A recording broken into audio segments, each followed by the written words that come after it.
This is Heather Bookout, and you're listening to From Nothing to Profit. Welcome to From Nothing to Profit, a photographer's podcast with Matt and Kaya, where each week they talk to photographers about what is working in their business now so you can swipe those ideas and grow your business faster. Welcome to From Nothing to Profit. We are so excited today because we are talking with Heather Bookout from Huntsville, Alabama. And she and her husband, Ben, own Bookout Studios, and they have been in business for the past 17 years. What I'm so excited about with Heather is she's probably one of the most creative photographers I know. And whenever you look on like social media and Instagram, I feel like it's just like regurgitation over and over and over of the same thing. And whenever I see what Heather's doing, it's just out of the box, totally different, but still so connected to what's in style and really works with her clients. And so we're excited to hear what Heather has to say about being profitable. And I hope that she'll add in about being creative as well.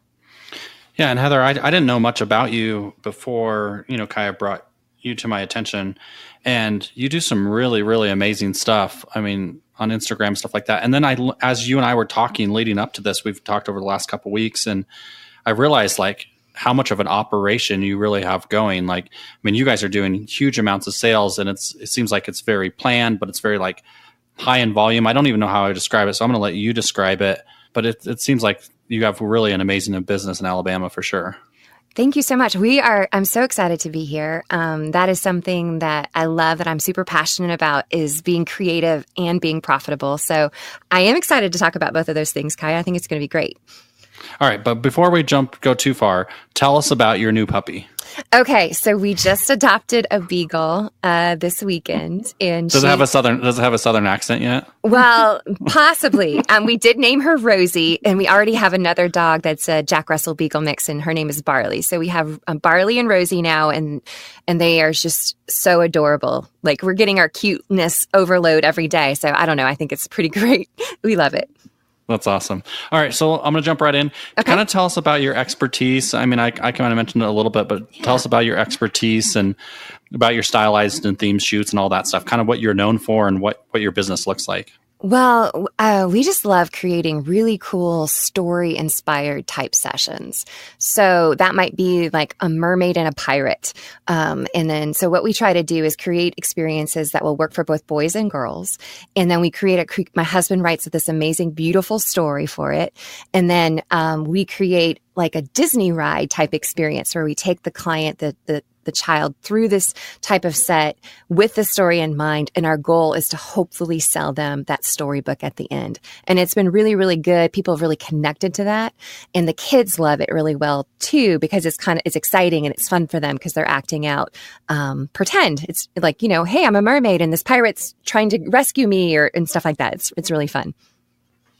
And then another thing we do is we do a lot of high-end designer type sessions for families. And that's where we kind of meet with them like an interior designer would. And this is so cool because we get to sit down and talk with them and create something custom just for them, which I love. And the clients seem to really love it too, just to kind of get something different that no one else has. And I don't know, that's what we do for our photography clients. And then for photographers, we really like to create organized results where we can kind of put together specialized plans for each photographer so their business thrives according to what they do. So it's not like replicating my business, but it's specific to what you're passionate about. And we make that, we put a plan together to support it so it's going to work really well and be successful. Awesome. So tell me a little bit more about the stylized theme session, because when I had to do some research about what you guys are doing, my first impression was it was something different, but you guys are actually doing so you're building a plan. Yes. And then you're running a bunch of people through it and getting pretty high end sales. Yes. Like the one I think that's really popular right now is like the Santa experience, but you guys are doing that like over and over and over all year long. Yes. We do like a fairy tale type experience when we're not doing Santa. So we just had one called the Enchanted Oasis, and it's not terribly complicated, the set, but the different things that they do in the set in the experience make it really interesting. So we try to create experiences that no one else would have. When I started the business, there was like 5 photographers in my town, and now there's hundreds. So we're always trying to think of ways that we can differentiate ourselves from others in our strengths. So my favorite thing in the world to do is design things, whether that be, how the scene's going to look in a portrait setting, or like clothing, or like how their hair and makeup's going to be. I just like all of that. And so we try to really work on that and make that happen.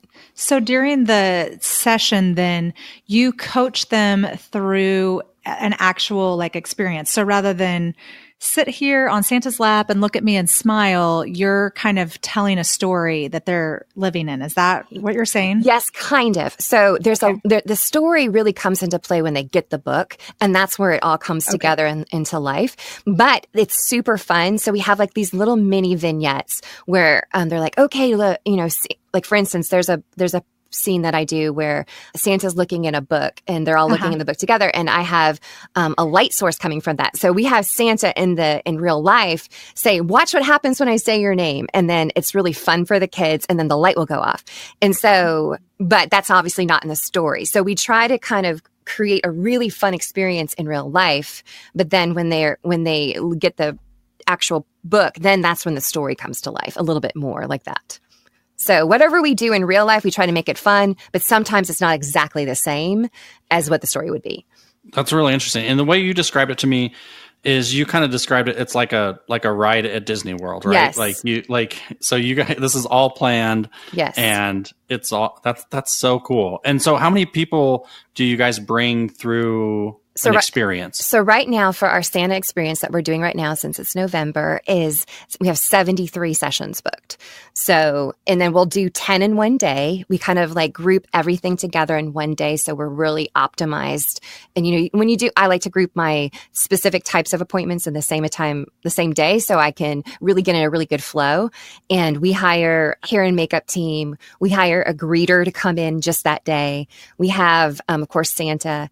And we have a whole kind of well-oiled machine from a group of people that we hire just specifically for that type of session. So it's not something I'm, carrying on a big burden with a huge staff all year long, but just for when we do those special, sessions like this. And you guys aren't getting this. I mean, just so people understand, this isn't like the $30 Santa experience. I mean, you guys are making thousands of dollars per client. Right. Last year, our average was $2,200. For Santa. Every year we try to improve. So I'd like to, over 73 sessions, if we just improve it by $2,000 or $200, that's a lot of money. So just small little increments increasing our averages, really help in doing that. That's awesome. So fun. I love hearing about that. So I know we've talked about it a little bit, with the question that we've just asked, but can you expand on what would you say is the thing that's working now in your business? Okay. So I think the hardest thing for photographers is getting people in the door that are qualified. We all know about the model calls, and that tends to put people in the wrong mindset where they're like, what can you give me for free? Or they say this horrible phrase, and I'm sure you guys have heard it. Oh, it's not what I want. I'm doing this for you. Like they're almost like they're doing a favor. Mm-hmm. And so we try to create that same sort of, what works so great about the model calls is people are super interested in doing them. So we tried to think of a way that we could create that same sort of mass amounts of people interested in them, but also be qualified. So we switched to what we call an application process, but we never use the word model. That's super important. And what we do is we give them a really good incentive. We'll do something we'll waive the session fee. So our session fee is $200, includes hair and makeup, and we have a wide closet full of clothing. So that's normally what they would pay for $200. We waive that, and we also gift them a free 1-image 5x7. And then what we require of them to do is to pay their minimum order up front, which is also $200. And in doing that, it qualifies them. And we have the whole application process that we do.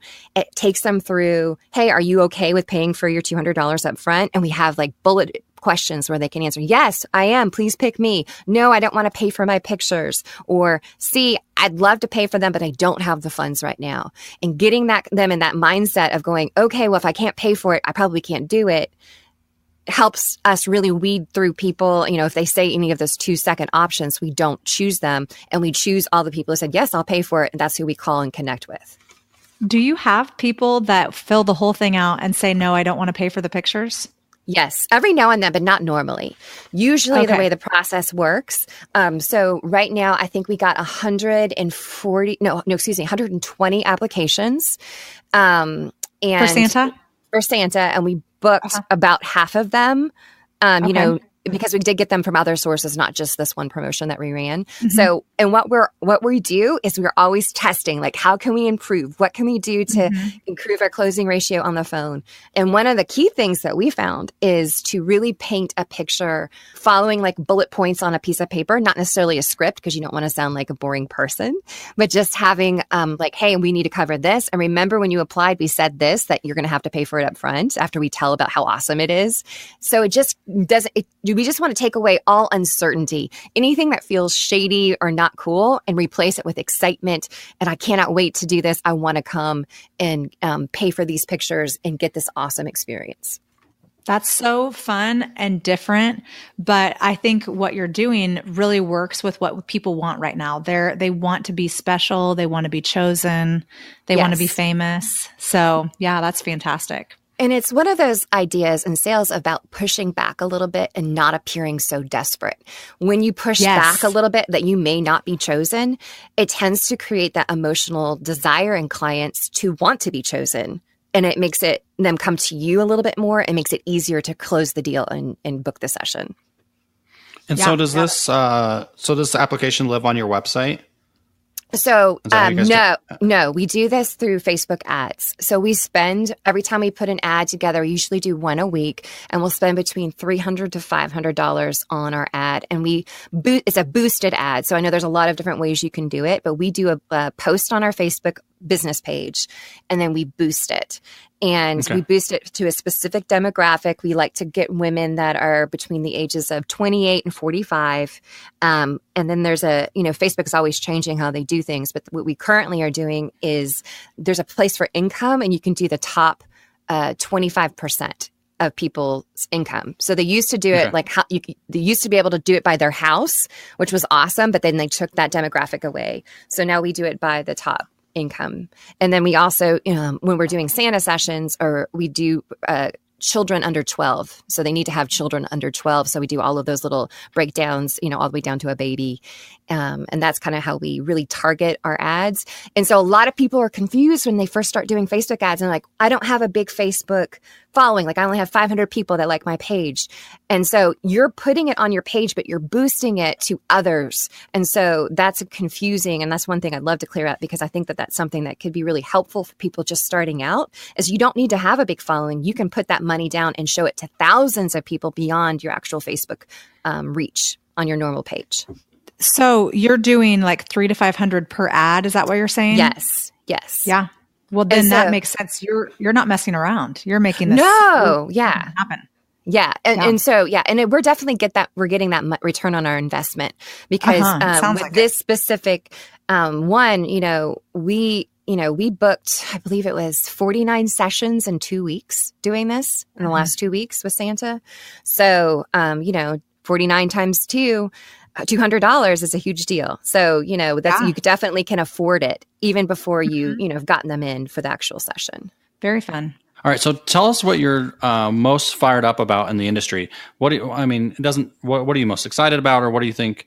Yeah. I mean, just when you think of the industry in general, what do you think of? So I love the fact that we all can be individuals, and like, if you want to just take pictures of pets, I feel like that you could do that, and you could create a business plan that would create success, and you would thrive in it, and you do really well doing that. And then someone else could be super passionate of, taking high school seniors, and you could create the same sort of plan. I think what I love the most about our business is that you can really hone on your strengths and your values and what you really love to do, and create something that is very successful. That's fantastic. So our next question for you, it's so funny, Heather. I knew this was going to happen to me. With your voice, you just sound so finished. Your notes, and I do this even when we're just visiting on the phone, but I'll forget that I'm actually doing the interview, and I'm like, oh, this is such a fantastic podcast. And then I'm like, oh, wait, it's my turn. That's so funny. Yeah. Okay. So Heather, what was holding you back from becoming a photographer when you very first started? So I think that I think all of us struggle with this fear of failure. It's I think sometimes you just, anytime you do something new, especially if you're super established in doing something already, like let's say you are a dentist and you're like, how can I be a photographer? You know what I mean? Something just really established. And then there's this fear of what are people going to say? Like, doesn't she know that she's wasting all of that time and energy she put to doing something else? And now she's doing this. All of those fears, I think, are what came into my head of about, oh, this is the next thing she's doing. And I was very motivated to prove myself, which I think that is important. And I found something that just really connected with, I feel like I have ADD, like I get really bored really easy. So I always want to be designing something new. So the business I created was based on that kind of need to constantly do something new and interesting. So to answer your question, it was fear. And I just had to put on my big girl panties and do it afraid. That's great. And I feel like you've worked through that on different levels throughout the years of business. Would you agree? Yes. When I really increased my prices 3 years ago, I really had visions of my clients picketing my building and death threats or something terrible like that happening. And so, of course, that didn't happen. And I did what I needed necessary to up level. So I think sometimes when you go from what do you need? Do you need to have more education? Do you need to feel more confident in your skills in shooting? Do you need to have a better understanding about how to sell? Figuring out where your weakest link is and then filling that with information and education so you feel confident that you can, up level and do it with success and confidence. I think that's really important. Well, and I think you and I have talked a little bit about how easy it is to get in the wrong mindset, when things aren't necessarily going right, or when you're changing things, Yes. And so mindset is something that I'm always working on. That is a thing that all of us can get discouraged. And if something doesn't work out, for instance, I have been promoting my Santa sessions off and on throughout the year, and we didn't have the type of interest in it. And so my brain started saying these things like the pictures aren't good enough. Nobody understands how cool they are except for you. You're the only one. You made a product just for yourself. That's the kind of fear-based things that started happening to me. And so when that stuff happens, it can destroy your business because then you feel like, well, I just need to pack up my games and my marbles and go home. And I'm sorry that I didn't, make it match. But a lot of times when we're not getting the bookings that we need, it is because our message is messed up. And that's what we need to adjust and optimize is our message. It does not matter as much as you think it does. How your pictures are crafted, even though that's super important to you, is not as important to the clients. And that is something that will always come up in your head. And it does for me still. If I fail at marketing, I think I'm a bad person, that nobody likes me. And I really struggle with that. And so that's something I have to kind of reframe in my brain and be like, is that really true? No, that's not true. What is true? And change those beliefs and go, okay, I didn't have a really good offer, so they don't understand what's in it for them. I need to restructure that. And then that creates such a better place to be in, because you never want to create marketing when you're feeling low and discouraged and desperate, because that's when you create those really bad clients, because you kind of get back what you're putting out in the world. So that's really important. And I think that's so true. When you're struggling, you instantly think, oh, it's my pictures, or it's my business model, or it's my prices, and you start messing with that. Or it's me. Yeah, it's me. They don't like me. They don't understand me. Or my town's not big enough. Or, there's lots of things that happen. But what really is the truth is that when you're sharing your message, for some reason, it's not connecting to the people you're trying to reach. And so either it might be confusing, or it might not be giving them enough certainty. So they believe, they feel like trusting you and taking the plunge. So sometimes I'll go and read stuff. I'll start listening to good music. I'll try and shake it off, to quote Taylor Swift, just to kind of get myself in a better place mentally, because it really, really matters, how you feel about what you're doing. Yeah, that's so true. So on that note of, kind of what you're thinking, what's the best advice you've ever received?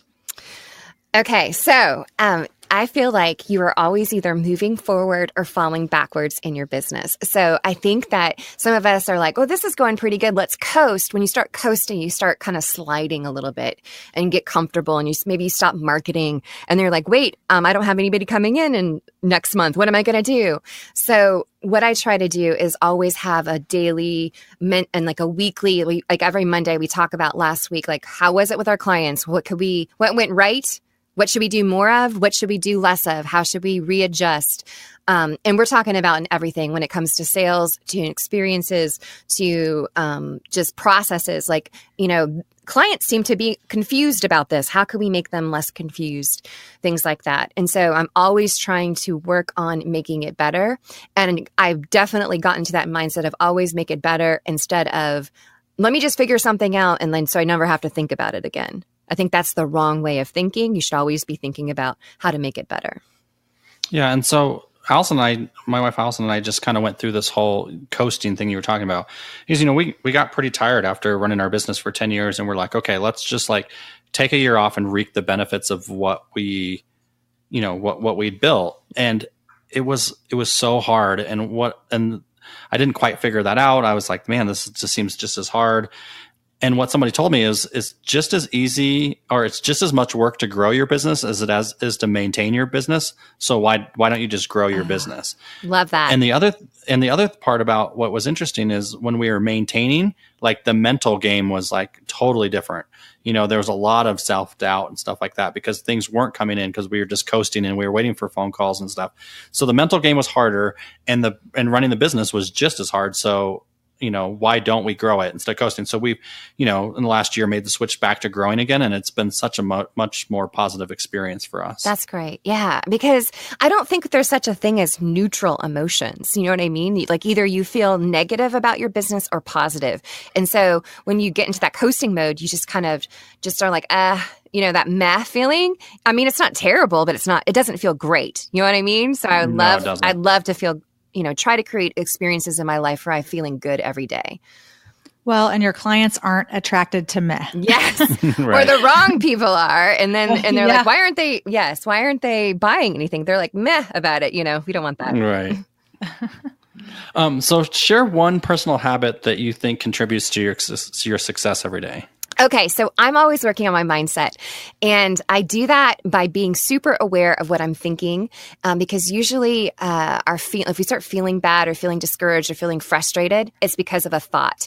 And my repetitive thoughts that I tend to have is that because something's not working out, that I'm a bad person, that I'm not good enough, I didn't do it right, because I tend to be a perfectionist in things. That's how I'm wired. So I'm trying to rewire that and go, what's a more positive way of looking at that? So here's a problem. Is it positive to say you're a bad person? Is that going to help anything? Because it's so subconscious and so deep, and it only makes you feel, bad. It doesn't create a solution. So all of us are always trying to focus on feeling good. And when we feel good, that gives life and energy and positivity, where you feel more creative and you feel more energized and you're more attractive to people. I think that is the state that we're always trying to be in. And it's not possible to constantly be in it. But when we get in a bad place, acknowledging and seeing where, we're looking back and going, why am I thinking this? Where's this coming from? And then redirecting your brain to think in a different way. And then thinking about focusing on positive things. Like, I feel great. I have lots of energy. Even when you don't, sometimes focusing that way changes your whole dynamic. Going on a walk can change your mindset. Dancing around to some crazy music, that can change your mindset. So I'm always working on up-leveling that mindset to a more positive, happy, enjoyable place to be. And yeah, because self-doubt can creep, for me anyway, self-doubt is probably one of the first emotions that creeps in. And so just trying to be really self-aware of it and just push back on that and just say, no, like, where's that coming from and stuff like that, I think is really good. I don't know if I'm very good at that, but I think it's really good advice for sure. For sure. Yeah. So Heather, recommend an internet resource for us, or something digitally or electronically or online that you use for your business. Okay. Yes. So I think this speaks along the lines of mindset. And a lot of times people are like, I want to do it, but for something's holding me back, I have these invisible walls. So I really love guided meditations. I'm not super good with regular meditations where you just have to sit there because my brain goes, squirrel, squirrel, squirrel. I just can't. Create. Yeah, right. It's really hard for me to do it. So, but if someone's talking and usually it's like, imagine this or do this, my brain can rest in that a lot better. So there's one called Overnight Riches, which I don't really love that name because it's not really what it does. What it does is change your brain into being in the right state to be successful. So I feel like it should say how to be in a right mindset. That's what that really does for me. And so the name of the lady is Summer McStravick, and it's called Overnight Riches. So it's like a website you go to, like, Yes. tell us a little bit more like how it works. So you go to her website and you can download the specific meditation. I have it on my phone. And so I play it at night when I'm falling asleep. And I usually don't even listen to the whole thing because I'm usually out. But just doing that just primes my subconscious for directing me. It's like a rudder on your ship. It's just directing you in a better way. So you're getting that influence from others that's really positive. And it just helps support you to succeed. And I've recommended this to so many photographers, and they've the feedback that I've gotten, not just from myself, but from others, is that it really, really works. And so you don't have to think about it too much, but it's just a very calming, encouraging, helpful thing that I've found. I increased our sale. I used to listen to it almost every single night. And that 1 year, we increased our sales by $300,000 that 1 year. And that's it was a massive increase from what we had been doing. That's a big jump. Yeah. It was a big jump. So everybody listen to this meditation and then send us just 10%, just 10% of the money that you need. Yeah. For chips and salsa. Yes. Right. So that's really interesting. See, I've never done anything like that in my life. So I definitely could add this. And it wouldn't be that big of a change for me, but I just have never done anything like this. Yeah, people are afraid of it because it just seems too far out there. But we're always... It's like voodoo. Yeah, we're always meditating on something. Whether it's a TV show, that's like a form of meditation. It's like sending a message to you. And so listening to music is that way as well. So I think that it's just a new way of thinking. And I think the reason I'm ready to hear this too is, so here's a personal story that happened like maybe 6 months ago. I was like having a hard time, not really sleeping, but I was waking up like really antsy and things weren't going very well. And one of my friends was like, hey, what are you doing right before you go to sleep? And I was like, well, I'm watching TV. And I was like, and I always have, like, that's what I do. I just watch some TV, I fall asleep and whatever. And she's like, well, did you change what you're watching, that could change your mood? And she said, because what happens is, even though you go to sleep, like your mind is still listening to the TV. For sure. And then here's my guilty pleasure that I will confess on the podcast. So what I had changed is I had started going to bed watching that show Live PD where they're like arresting people. No wonder you were anxious. And you're meditating on police work, right? Yeah. I mean, people getting tackled. That's awesome. And it was like no big deal for the first couple of days, but like after like maybe a week or so, like it was changing my whole day, and I had to give it up. And it's probably the best thing I've ever given up in my life because it really wasn't doing anything for me. But you think? Yeah, right. I'm just stating the obvious to everybody. But it really made a difference. And so I think by listening to like something like this as you go to bed, your mind is still listening to it even after you fall asleep, and it's probably doing more for us than we would ever understand. For sure. Yes. Wow, that's such a great example. Yeah. So you're doing guided meditation for $300,000, and I'm doing live PD and not getting along with anybody in the world. So. That's funny. So Heather, I want to ask this question in two ways because I want to hear your answer on both sides of it.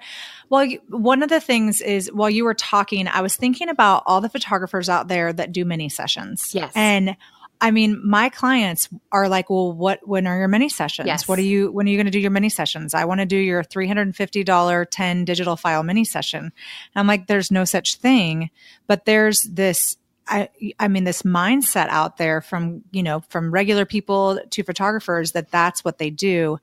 And I feel like before the digital files were really a big thing, that you did a sort of mini session. Like that's what you were transitioned from. Yes. So what it would be your guidance to a photographer who's wanting to transition from doing that, the low end mini session to the high end volume experience that you do? So what we did is we just always try and do something different that everybody else is doing. And we always try to reverse engineer where we want our clients to be when they come to the order process. So for instance, in the mini session, they're like, just give me those files. And I think that's also that new question where people just don't know what to ask. So they're like, right. We just want to try you out. Like, can I just, like I had this conversation, I just want to try you out. Do you have like a mini session? And that's just basically the same question of how much is your 8x10 is what we heard constantly when we first started. And that's just lack of knowledge from the client, not knowing what to say. And so I think that some of them out there on the phone really do want the mini session and want those, 10 digital files. But what they really want to know is more information about your business. So I think just kind of stopping right there and going, wait, tell me why you want that. Is that just because tell me more about that? That's a really great phrase we love to do to kind of dig a little deeper when a client asks such a specific request like that. When they ask about 8x10s, I think sometimes people are just wanting a general ballpark of how much you cost. So just kind of reframing it that way. And then to your second question of if you are a mini session photographer, how to change it. Okay, so step one is you have to be like, I want to change it, because if you don't want to change it, then that's going to just be really difficult. You'll be fighting your own self on that. So you have to make a decision of, hey, I think there might be a better way where I could be making more money for your time. And I want more respect for what I'm doing. I don't want to be just one of those shooting burners, as everyone refers them.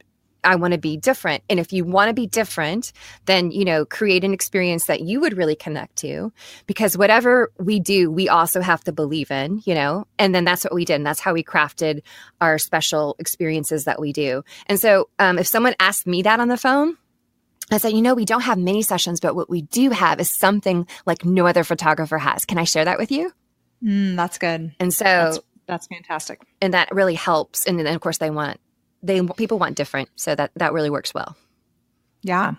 So in general, what would be your parting guidance that you want to leave with our audience?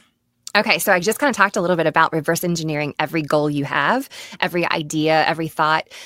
Focus on your results. So if the result is, I only want to work 20 hours and I want to sell $100,000 and I only want to do 2 sessions a year, that really focuses on, you got to find a $50,000 client. Is that doable? Do you have the skills there to create that?